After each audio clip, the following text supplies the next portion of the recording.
Bismillahirrahmanirrahim. Idris adalah nama dari ayahanda Imam Syafi'i. Meninggal dunia saat Syafi'i masih kecil. Oleh karena itu, Syafi'i dibesarkan ibunya yang merupakan perempuan solehah yang berasal dari suku Azd, Yaman, sementara ayahnya dari Gaza, Palestina. Ibunya bekerja keras untuk membesarkan Syafi'i sendiri. Dia berusaha mengajarkan putranya tersebut dengan penuh kebaikan, hingga akhirnya lahirlah seorang pemuda yang mencintai ilmu seperti Syafi'i. Tidaklah kedua matanya melihat ilmu kecuali dia menghafalnya dengan sempurna. Imam Syafi'i pun menjadi panutan dalam hafalan, hingga tidak ada warna hitam di atas putih kecuali Syafi'i menghafalkannya. Artinya, tidak ada ilmu kecuali yang sudah dihafalkan oleh Imam Syafi'i secara sempurna. Itulah mengapa Imam Syafi'i kini menjadi salah satu imam mazhab yang empat dan menjadi salah satu pembesar para ulama Islam di sepanjang zaman. Betapa mulianya hati seorang ibu yang telah membesarkan anak soleh seperti Imam Syafi'i. Dia membesarkan putranya sendirian dan menjadikannya anak soleh dan teladan bagi para umat muslim. Imam Al-Hakim meriwayatkan dari Abu Hurairah radhiyallahu anhu. Dia berkata, Rasulullah SAW bersabda, "Janganlah kamu mencela orang Quraisy, karena orang alimnya akan memenuhi bumi dengan ilmu. Ya Allah, Engkau telah menimpakan siksa dan bencana pada orang awalannya, maka berikanlah karunia kepada orang terakhirnya." Tidak ada seorang ulama pun kecuali ia mengatakan orang yang dimaksud hadis ini ialah Imam Syafi'i, karena dia merupakan keturunan Quraisy dan keluarga Hashim. Semoga Allah Subhanahu wa Ta'ala meridai Imam Syafi'i dan ibunya yang solehah itu. Ketika berguru di kota Mekah, Imam Syafi'i diperintahkan oleh gurunya, "Wahai Muhammad, pergilah engkau ke Madinah untuk berguru lagi, karena sesungguhnya ilmuku sudah habis, semuanya sudah kuajarkan kepadamu." Imam Syafi'i pun menuruti perintah sang guru dan beliau segera berpamitan dengan sang ibu.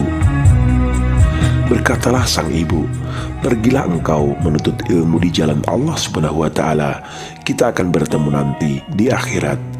Maka Imam Syafi'i pun berangkat ke Madinah mencari guru untuk mengajarkannya ilmu. Di Madinah, beliau berguru kepada Imam Malik.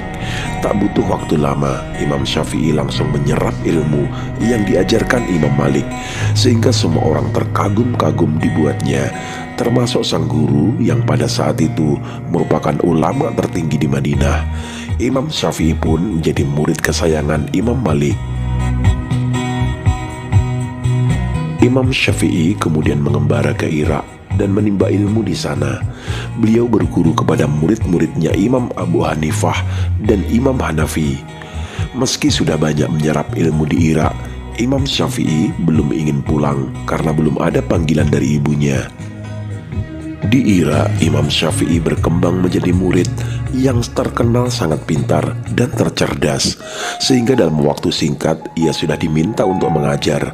Tak butuh waktu lama, ribuan murid pun berbondong-bondong datang untuk berguru kepadanya, hingga ia pun menjadi ulama besar yang terkenal ke seluruh penjuru Irak hingga Hijaz. Ibunda Imam Syafi'i pada setiap tahunnya juga melakukan ibadah haji. Pada kesempatan tahun itu pun sang ibu melaksanakan ibadah haji. Pada saat itu sang ibu mengikuti kajian dari salah seorang ulama, yang mana sang ulama tersebut sering mengucapkan nama Imam Syafi'i. Mendengar ulama tersebut sering mengucapkan nama sang anak, setelah pengajian sang ibu pun menjumpai ulama tersebut. Sang ibu bertanya kepada sang ulama, "Wahai Syekh, siapakah itu Muhammad bin Idris Asy-Syafi'i?" Sang ulama pun menjawab bahwa Imam Syafi'i adalah gurunya di Irak. Kemudian sang ibu dengan penasaran menanyakan lagi kepada sang ulama bahwa Muhammad bin Idris Asy-Syafi'i yang manakah yang dimaksud. Ulama tersebut pun menjawab bahwa ia merupakan ulama besar yang berasal dari kota Mekah. Sang ibu pun terkejut mengetahui bahwa guru ulama tersebut merupakan anaknya. Kemudian sang ulama menyampaikan kepada ibunda Imam Syafi'i bahwa ia ingin berpesan apa kepada anaknya. Sang ibu pun menjawab bahwa ia telah memperbolehkan sang anak untuk pulang ke rumahnya. Sesampainya sang ulama tersebut di Irak, ia langsung menyampaikan pesan tersebut kepada sang guru. Imam Syafi'i yang mendengar kabar tersebut langsung bergegas untuk pulang ke Mekah. Mendengar kabar sang imam ingin pulang, penduduk Irak sangat sedih, namun mereka tidak bisa berbuat apa-apa. Ketika sang imam ingin pulang, masyarakat serta sang murid pun telah menyiapkan bekal kepada sang imam. Karena sang imam telah menjadi ulama besar di Irak, ia pun menerima bekal yang sangat banyak. Ratusan ekor unta telah diterimanya dari masyarakat dan muridnya di sana. Sesampainya sang imam di pinggiran kota Mekah, ia pun memerintahkan sang murid untuk memberitahukan sang ibu bahwa anaknya telah berada di pinggir kota Mekah. Sang ibu bertanya, apakah yang ia bawa? Sang murid pun menjawab dengan bangga bahwa sang imam membawa ratusan ekor unta dan harta lainnya. Mendengar itu sang ibu pun sangat marah dan ia tidak memperbolehkan sang anak untuk pulang. Dengan rasa bersalahnya, sang murid kembali menjumpai sang guru dan menyampaikan bahwa sang ibu marah dan tidak memperbolehkan pulang.